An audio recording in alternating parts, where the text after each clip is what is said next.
Welcome back good healthy morning. हम बात कर रहे थे गर्म और ठंडे टेम्परेचर की चीज़ों की, जिसमें अभी हमने चाय की बात की थी। फ्लू में बहुत ज़्यादा चाय पी जाती है, कहवा पिया जाता है और गर्मा गर्म पिया जाता है। डॉक्टर साहब से इसकी इम्पोर्टेंस पूछते हैं। डॉक्टर साहब कुछ इम्पोर्टेंस है? ऐसा तो कोई बस सब कुछ खुलता खुलता फील होता है। नहीं, मैं बताऊं उसमें होता ये है कि देखिए गले के ऊपर बड़े अजीब सी एक फीलिंग्स होती है, सूजन महसूस होती है, गले में दर्द होता है और ऐसा लगता है कोई चीज़ फंसी हुई है और भारी भारी है। मरीज को खुद पता लगता है कि मेरा गला सूज गया है। तो उसमें जब आप गरम गरम कोई चाय, सूप या कुछ ऐसी चीज़ लेते हैं तो आपको एक सूदिंग इफेक्ट होती है उसकी, एक समझ लें कि सिकाई हो जाती है, तो बड़ा अच्छा रिलीफ सा मिलता है। तो ये बात फैक्ट है कि कहीं पर भी सूजन हो जाए, उसको आप सिकाई करें तो उसका इफेक्ट होता है। तो वो एक फैक्टर है। बाकी एक सूदिंग इफेक्ट, बड़ा एक रिलीफ मिलता है इंसान को, तो उसको लेना चाहिए, बजाय ये कि आप ठंडी चीज़ों का इस्तेमाल करें। और ख़ासकर जैसे फ्लू है, नज़ला ज़ुकाम में सूप लोग पीते हैं, वो पीना चाहिए। उससे एक तो एनर्जी भी होती है, आपकी इम्यूनिटी भी बढ़ती है और फिर सूदिंग इफेक्ट भी होता है। तो फॉर द टाइम बीइंग आपको बड़ा अच्छा फील होता है और आपको रिलीफ भी मिल जाता है। तो गरम जो है वो यकीनन। और सूप का एक और फायदा भी तो है, हम उस वक्त खा पी नहीं रहे होते हैं, खाने पीने का दिल नहीं चाह रहा होता ना डॉक्टर साहब, बड़ी अजीब सी फीलिंग। तो सूप से हमें वो न्यूट्रिशन मिल जाता है। यकीनन मैंने यही कहा ना कि उसकी इम्यूनिटी आपकी बढ़ाने के लिए सूप है। सूप में आप चिकन के पीस भी डाल सकते हैं, वो खाना भी हो जाता है आपके लिए। आप वेजिटेबल्स भी डाल सकते हैं। तो उसमें मैं समझता हूँ कि गरम जो है वो गले की सोजिश के लिए या सिकाई के लिए मैं समझता हूँ बहुत अच्छा है। बहुत अच्छा है, यखनी भी बहुत अच्छी है। बिल्कुल इस तरह अच्छा डॉक्टर साहब, साथ ही साथ एक चीज़ बहुत कॉमन है हमारी प्रैक्टिसेस में, वो है स्टीम लेना, जिसके लिए वो सोना भी आते हैं इस तरह के स्टीम लेने के लिए। स्टीम लेने की क्या इंपॉर्टेंस है? देखिए, स्टीम का तो ये हो सकता है कि जो हमारी नेजल कैविटी है, हमारे साइनसेस हैं और जो ट्यूब्स हैं, जो ये ब्लॉक अगर हो जाते हैं तो एक स्टीम के ज़रिए आप समझ लें कि वो उसको खोला जाता है, उसकी जो सिकाई हो जाती है अंदर साइनसेस की, म्यूकोजा की। और तो ये जब हम स्टीम लेते हैं तो इस पर बड़ा साइनस से बड़ा अच्छा इफेक्ट पड़ता है। तो स्टीम इज़ वेरी गुड, लेना चाहिए लोगों को, जिनको प्रॉब्लम है उनको भी, और जो प्रॉब्लम में नहीं है वो भी लेना चाहिए उनको। मेरे ख्याल में बहुत अच्छा रहता है। सही। अच्छा सर, ये जिस तरह अभी आप बोल रहे थे, एकदम से आपका गले में कुछ इरिटेशन हुई और अभी देखिए आपने चाय पी के वो इरिटेशन साफ की, ये क्या चीज़ होती है? ये बहुत कॉमन है। हाँ, ये होता ये कि हालांकि गला खराब नहीं होता, लेकिन इस तरह हो जाता है। बिल्कुल बिल्कुल सही आपने बात की है। और यकीनन ये बहुत सारा एक लोगों को ये प्रॉब्लम होती है, जिसको वो कहते हैं कि जी हम शायद बीमार हो गए हैं या हमारे गले में कोई तकलीफ हो गई है। एक्चुअली होता ये है कि किसी वजह से मेरा जो थ्रोट है वो ड्राई हो गया, वो ड्राई हो गया है। और अब जब मैं नॉन स्टॉप बोलने से या बहुत देर हुई हो, आपने पानी नहीं पिया हो, या कोई और बहुत सारी वजूहत हैं इसकी कि सिक्रीशंस आपकी कम हो गई। अब जब ड्राई हो गया तो वो थोड़ा सा आपको बोलने में प्रॉब्लम होती है, क्योंकि ये मुंह से लेके लैरिंग्स तक जहाँ वोकल कॉर्ड है वो सारा ड्राई हो जाता है। ये कुदरत का निज़ाम है कि हम जब बात कर रहे होते हैं तो सिक्रीशंस का फ्लो चलता रहता है। अगर ये सिक्रीशंस ना निकले, सलाइवा ना निकले, तो सलाइवा एक कुदरत ने एक सिस्टम दिया कि ये बड़ा लुब्रिकेंट है।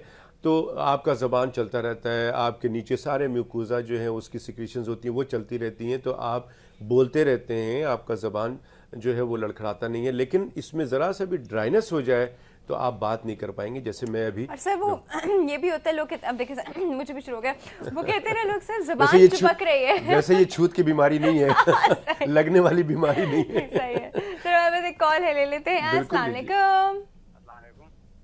अस्सलाम वालेकुम। हेलो, अस्सलाम वालेकुम। मेरी आवाज आ रही है आपको? जी बिल्कुल आ रही है। Good healthy morning. कौन है हमारे साथ? सर मैं मुश्ताक है। जी मुश्ताक साहब, कहाँ से? मैं कराची से बात कर रहा हूँ। कराची से। क्या कह रहे हैं आप? जी प्रोग्राम में देख रहा था तो मुझे नाक में जी नाक का मतलब मेरा जो है ना बंद है एक साइड से। आपका नाक बंद है एक साइड से? जरा जोर से बोलिएगा मुश्ताक साहब। अच्छा, ओके ओके ओके।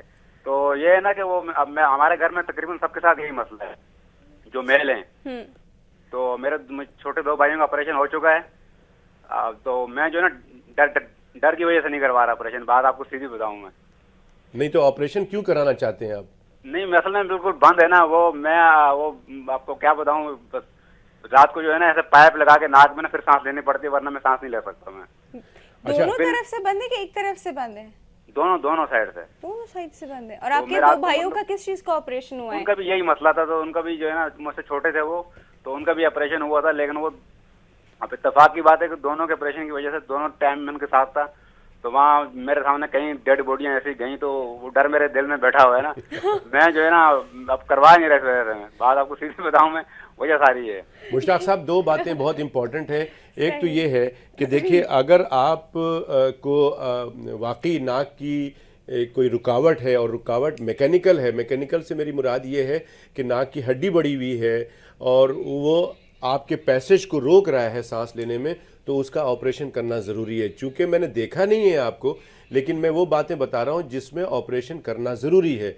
लेकिन अगर नाक की हड्डी मैकेनिकल ऑब्स्ट्रक्शन नहीं है और आपको किसी और वजह से, आपको एलर्जी की वजह से, किसी और वजह से आपका नाक बंद हो रहा है, तो इसमें ऑपरेशन करने की कतई ज़रूरत नहीं है। तो यकीनन ये देख के ही फैसला किया जाता है।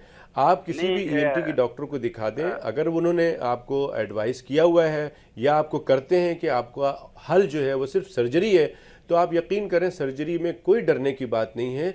आप डरें उस वक्त से जब आप ऑपरेशन नहीं कराएंगे और इसकी पेचीदगियां आपको हो जाएंगी, वो आपके लिए परेशान कुन रहेगा। तो बेहतर ये है कि पहले फैसला कराएं कि मेरे ख्याल में इनकी कॉल ड्रॉप हो गई है। तो ये बहुत इंपॉर्टेंट बात यहाँ मैं बताना चाहता हूँ लोगों को कि बाज दफा ये तो डर के नहीं करा रहे हैं। हाँ। बाज लोग सर इसमें कोई खुदा ना खासा डेथ या कोई वो जैसे कहने उन्होंने डेड बॉडियां देखी नहीं, देखें ये इंसान की एक फितरत है। अगर यही हम कहते हैं कि मरीज को, डॉक्टर्स और मरीज का रिश्ता जो है ना, ये बहुत ही प्राइवेसी का रिश्ता होता है। हम मरीज को दूसरे मरीज के साथ बैठ के देख रहे होते हैं या बात कर रहे होते हैं, तो वो एक गलत बात होती है। दूसरा मरीज हाय हाय कर रहा है, आप एक नॉर्मल आदमी जो है वो गया है, तो वो घबरा जाएगा यकीनन। तो इसीलिए ऐसे मरीज जो सीरियस मरीज होते हैं उनको अलग रखा जाता है, जो नॉर्मल रूटीन के मरीज होते हैं उनको अलग रखना चाहिए। तो मैं नहीं समझता हूँ कि इसमें कोई ऐसी ख़तरनाक बात है।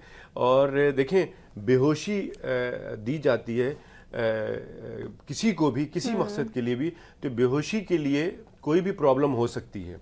ऑपरेशन सर्जरी में तो कोई ऐसा इतना प्रॉब्लम नहीं होता है कि आदमी की मौत वाक़ई हो जाए। हाँ, बेहोशी के बाद जो है कोई नुकसान हो सकता है, लेकिन हजारों ऑपरेशंस होते हैं, ऐसा नहीं होता। और बेहोश करने से पहले केस है, हाँ, और वो भी कोई कॉम्प्लिकेशन ऑलरेडी हुई भी होती है। और बेहोश करने से पहले बेहोशी के डॉक्टर अच्छी तरह से उनके टेस्ट करा लेते हैं, सब देख लेते हैं कि कोई दिल का प्रॉब्लम, कोई जिगर का प्रॉब्लम, कोई फेफड़े का प्रॉब्लम तो नहीं है, कोई खुदा ना खास्ता, उसके बाद ही वो बेहोश करते हैं। आजकल तो इस तरह के इश्यूज आते भी नहीं है। लेकिन बहरहाल इंसान जो है ना, देखें, अगर उनके घर में, जैसे एक हमारे यहाँ अक्सर देखा गया है कि अगर मैं किसी को आते हैं मेरे पास कि डॉक्टर साहब हमारे गले में बहुत तकलीफ है, फला है, और बहुत ज़्यादा परेशान, और इतने परेशान कि उनके चेहरे से जाहिर हो रहा है, और बहुत खाना पीना छूट गया। तो क्यों परेशान है? क्योंकि हमारे अब्बा को, हमारे नाना को यही प्रॉब्लम हुई थी और वो मर गए, उनको कैंसर हुआ था, आखिर में पता चला कैंसर है। तो फिर आदमी यही सोचता रहता है कि जी अच्छा, मुझे भी तो ऐसे ही हो रहा है जैसे उनको हो रहा था। तो एक्चुअली ऐसा नहीं सोचना चाहिए। गले, जो गले का दर्द है, हर गले का दर्द जो है वो कैंसर नहीं होता। ठीक है, नाक के अंदर जो है, जो नाक बंद होना अगर किसी का हो रहा है, तो हर नाक बंद होना जो है उसका मतलब ये नहीं कि उसका ऑपरेशन ही होना है। हाँ, बिल्कुल, मल्टीपल रीजन। हमारे यहाँ प्रॉब्लम थोड़ी सी यही है कि कुछ बदकिस्मती है कि हम डॉक्टर हजरात भी थोड़ा सा गलत मशवरा दे देते हैं, जिसकी वजह से ये होता है कि किसी आदमी का नाक का ऑपरेशन नहीं होना है, उसका ऑपरेशन हो जाए। सर ये भी होता है अक्सर मेरे पेशेंट के साइकोलॉजी में देखे, डॉक्टर साहब अपनी डायग्नोसिस के लिए ऐसे ऐसे टेस्ट उसमें लिख देते हैं, तो पेशेंट उसी टेस्ट का नाम देखकर घबरा जाता है। ये भी होता है और भाग जाता है। लेकिन ये भी होता है कि जो मैं बता रहा था कि ऑपरेशन उसका हुआ और उसका फायदा कुछ नहीं हुआ, क्योंकि उसका ऑपरेशन तो होना ही नहीं था, क्योंकि वजह जो नाक बंद होने की कुछ और थी। तो फिर वो मरीज जो है 4 लोगों को मना करता है, ओ भाई मत कराना ऑपरेशन, मैं तो 2 दफा करा चुका हूँ, कोई फायदा नहीं होता। सही है, सही। तो ये सब चीजें गलत होती हैं। तो मैं समझता हूँ कि जी हाँ, वक्त हो गया ना एक छोटी सी ब्रेक का, काफी देर से वक्त हुआ है, लेकिन मुझे डॉक्टर साहब को साथ थैंक यू भी करना पड़ेगा। डॉक्टर साहब को शायद कोई ऑपरेशन करने भी जाना है। डॉक्टर साहब thank you so much for coming, thank you so much for coming. वक्त हो गया एक छोटी सी ब्रेक का, कहीं मैं जाएगा, विल बी राइट बैक।